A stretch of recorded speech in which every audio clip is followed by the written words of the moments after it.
the offseason with many questions. Luka, who is set to be a free agent in the summer of 2026, is eligible to sign up to a 4-year, $229 million extension this August. While LeBron has a player option to walk away next season, the King has said that convincing Luka to sign a long-term deal is not his job. Yesterday, Wendy had a lot to say about those comments from LeBron. One of the things that LeBron has said regarding Luka throughout the couple of months since the trade is like they're moving forward with Luka as a franchise player. And he's like, they should. I don't, it's, that's who, the Lakers have decided that Luka is going to be at the center of their decisions going forward. It's not going to be me. I don't think he's like doing backflips about it, but I think he's like, they got to do it. And so like, he doesn't want, like if Luka doesn't sign or whatever this summer, he doesn't want it to be on him. He's like, well, if Luka doesn't want to be here in 2027, like, don't talk to me about it. Perk, should LeBron feel some responsibility to recruit Luka to sign with the Lakers? Hell yeah. A lot of responsibility, right? Didn't Rob Pelinka feel the responsibility to draft Bronny? Didn't Rob Pelinka feel the responsibility to hire J.J. Redick, right? Which was the LeBron James hire as well. So why not? I mean, damn. They scratched your back. You can't scratch theirs. And you're talking about Luka Doncic. And correct me if I'm wrong, Wendy, but hasn't LeBron been on record saying that Luka is the one player before he got to the Lakers that he would love to play with? Like he loved Luka Doncic's game. Matter of fact, didn't he want Luka to be somewhat of a, under his brand as for a signature shoe? Correct me if I'm wrong here. Hell yeah, you got to help the Lakers. Yes, you should be a part of it. The Lakers has done everything and more to please LeBron James. From firing Darvin Ham to trading away key pieces to get Russell Westbrook in. That didn't work. You shipped Russell Westbrook out. He became the scapegoat. Draft comes, you draft Bronny James, you sign him to a contract. You guaranteed all across the board. Kudos to that. But then you get your coach in J.J. Redick, who you started a podcast with. You damn right he should be in the process and help the Lakers for us getting Luka to resign back. Brian Windhorst. I mean, this is a nuanced answer. Like, it's not that he wouldn't do anything, like wouldn't pick up the phone or whatever, but actions over words. The Lakers' actions have made it clear they're focused on Luka. That's not an insult. That's just reality. They didn't ask LeBron during the process of trading for Luka. LeBron and Anthony Davis asked for years, please, will you go and use these future first-round picks to acquire some supporting players to help us? The Lakers did not. Luka was there for 1 week, and they went out and used the first-round picks and assets that they had to trade for Mark Williams. Now, the physical came in, and they rescinded it, but that was what Anthony Davis was begging for. Anthony Davis wanted it so bad, he arranged an interview with Shams to ask for it publicly because privately wasn't working. LeBron wanted the same thing. They didn't do it. Luka gets there, and they do it. That's because Luka is their main guy right now. He's their main focus. LeBron's responsibility is to remain in fantastic condition, be a leader in the locker room, and support Luka. That's his role. The terms of building the roster and forming it around a player, that was LeBron for 6 years. That's not LeBron anymore.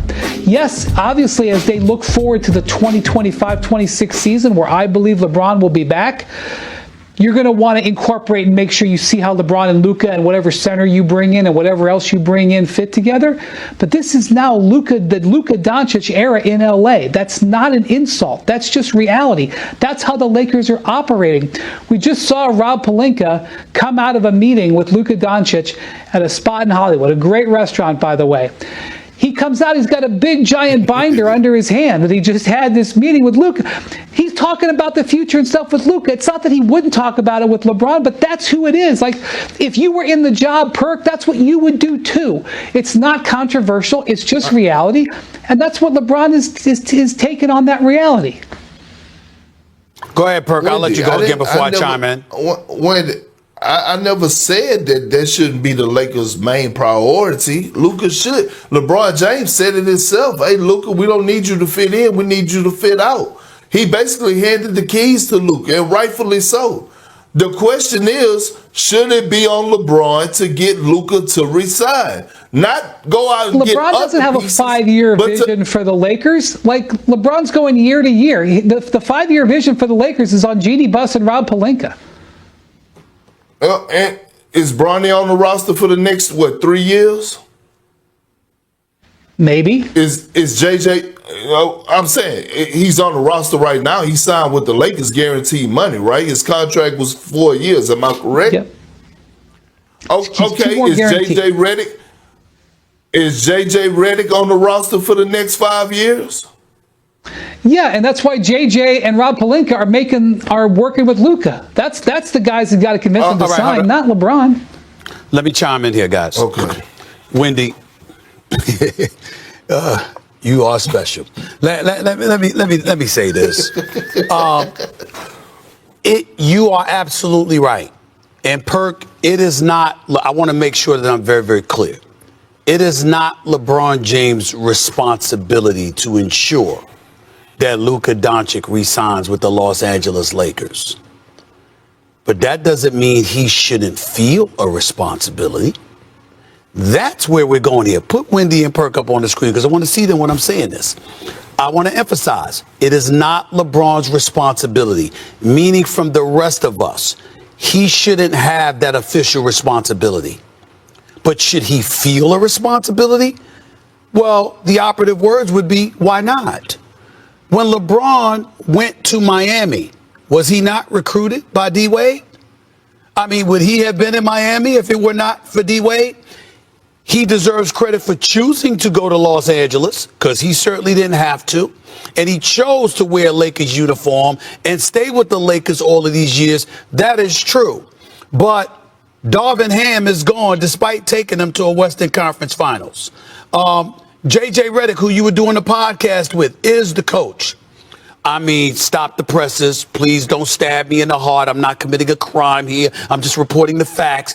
Is not Bronny James on that roster? You trying to tell me that the Los Angeles Lakers were clamoring to go and get him with the number 55 overall pick? They just couldn't wait to do it. That's what happened. It had nothing to do with LeBron. The NBA, the business of the NBA is about relationships.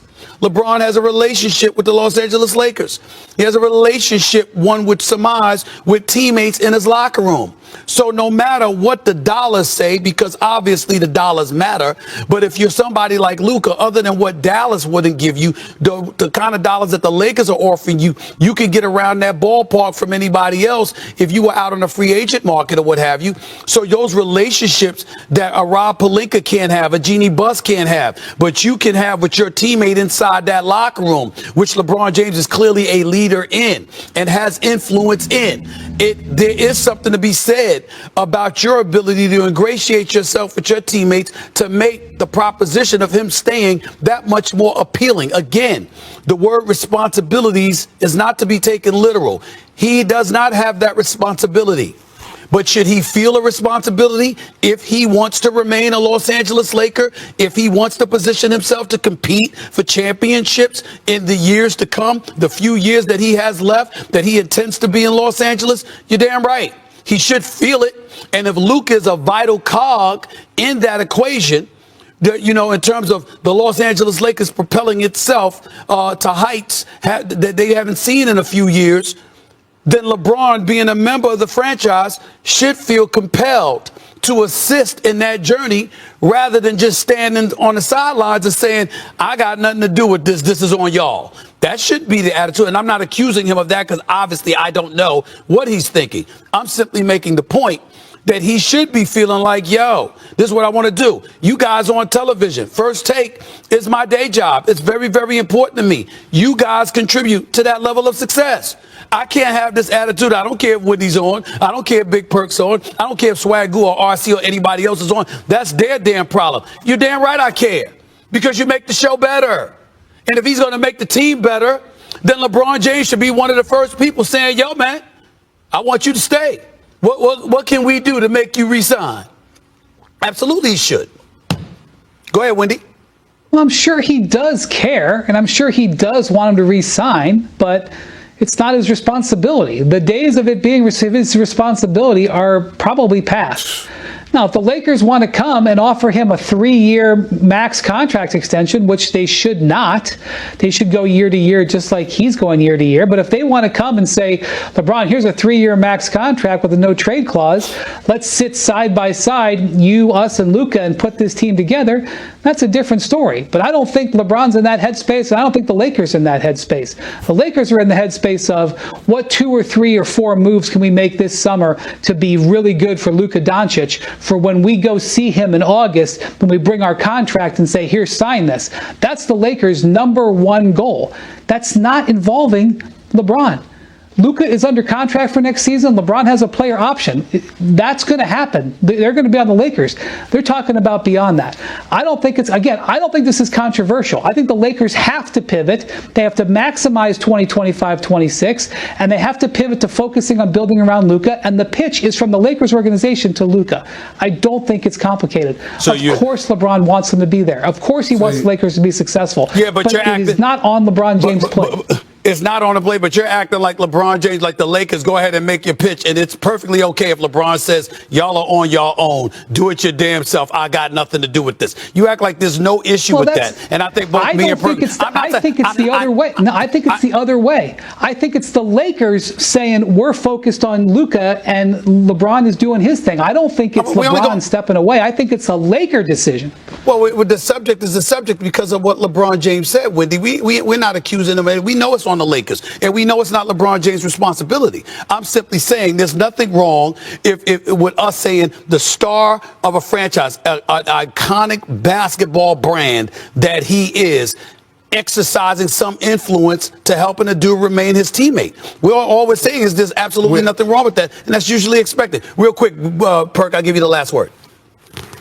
Wendy, what did Rob Pelinka say in his interview after the season? Didn't he say LeBron James expects me to build a championship roster? Didn't he say that? Yes. Yeah. Oh, so they are worried about it. He said that since 2019. But they are. But what I'm saying is the fact that he brought it up at this point, and we're saying that they're only worried about Luka. That's not the case, because he wouldn't have said that about Braun if he was only worried about Luka. Hey, guys, love hearing from y'all, but I got bills to pay. That's the most important, bills. You know what I'm saying? Bills. Donovan Mitchell had an up-and-down performance in Game 1. Do the Cavs' success hinge on him or someone else? And yo, Lakers Nation, something big might be brewing in LA, and you're not going to want to miss this. There are some wild trade rumors heating up around our Lakers right now. Serious reports dropping about potential moves the front office could be looking at. And let me tell you, one name in particular, it's got fans split down the middle. Could the Lakers actually take a swing on a former #1 overall pick who's still just 26 years old? Stick around, because we're going to break down exactly what's being said, who this player is, why he might make sense for the purple and gold, and whether this trade idea is genius or straight up risky. But real quick, if you love this team like I do, and you want to stay locked in with all the latest news, breakdowns, rumors, and opinions, do me a solid and hit that subscribe button. We're building something special here on Lakers News Now, and you being part of that means everything. Let's hit that 20K milestone together. All right, let's get into it. So as we all know, the Lakers are coming off a rough finish. Eliminated on the outside looking in. That's never a good feeling, especially when you've got LeBron James and Anthony Davis still playing at a high level. The pressure is on the front office. Rob Pelinka and company need to shake things up this summer, and the rumors are coming in hot. Now one of the latest reports comes from Andy Bailey at Bleacher Report, and it suggests the Lakers have emerged as a prime landing spot for, drumroll please, DeAndre Ayton. Yeah, you heard that right. DeAndre Ayton. The same guy who was taken first overall back in 2018 over guys like Luka Doncic and Trae Young. Now, I know what a lot of you are thinking. Ayton? Really? That guy? And yeah, I get the skepticism. His career so far? Definitely up and down. After his stint in Phoenix, he got moved to Portland, where he quietly had some solid games late in the season. In his last 5 games with the Blazers, Ayton averaged 20 points, 12 rebounds, 1 assist, and a combined 2 steals plus blocks per game. He's still only 26 years old. That's younger than Austin Reeves, by the way.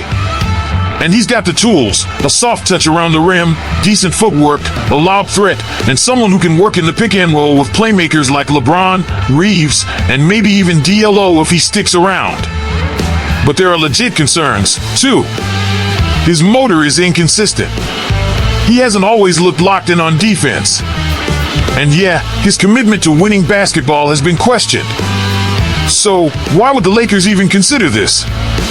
According to the proposed deal floating around, the Lakers would send Dalton Connect, a 2031 first-round pick, and some salary filler, maybe Maxi Kleber or Gabe Vincent, in exchange for DeAndre Ayton and Matisse Thybulle.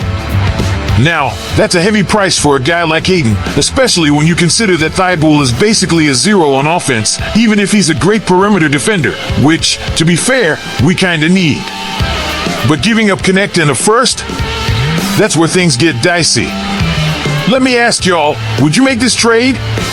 Drop a comment right now. Tell me, is Ayton worth it? Would you be cool trading Connect? Should the pick be protected or unprotected? Now let's talk big picture. The Lakers need help at the center spot. Let's be real, AD doesn't want to play the 5 full time.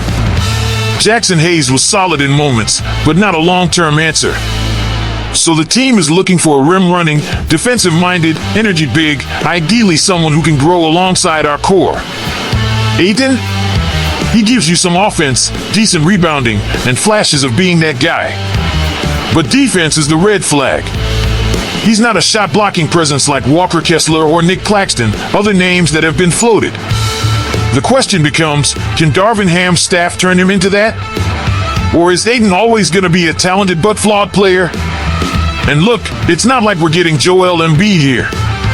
That's not happening unless something wild goes down in Philly. So the Lakers have to gamble somewhere. Ayton's contract is expiring, and if you trade for him, you're probably extending him. That's another layer to consider. At the end of the day, this would be a swing by the Lakers. Not a home run, but maybe a solid double. Ayton has the pedigree. He has the tools. But the heart? The drive? That's where the gamble lies. If this front office believes they can unlock Ayton the way Denver did with Aaron Gordon, or the way Miami got the best out of Bam, then maybe this is the kind of move that flips the script for the Lakers' front court. Or it could be another wasted asset that leaves us shaking our heads in April. What do you think? Should the Lakers trade for DeAndre Ayton? Is Dalton Connect too valuable to move? Would you rather go after someone like Claxton or Walker Kessler instead? Let me know down in the comments. I read every single one of them. You guys are the heart of this channel. And again, if you haven't already, hit that subscribe button and join the Lakers News Now fam. We've got a wild offseason ahead, and I'll be here breaking down every single move with you as a fan for the fans. Till next time, go Lakers. Always.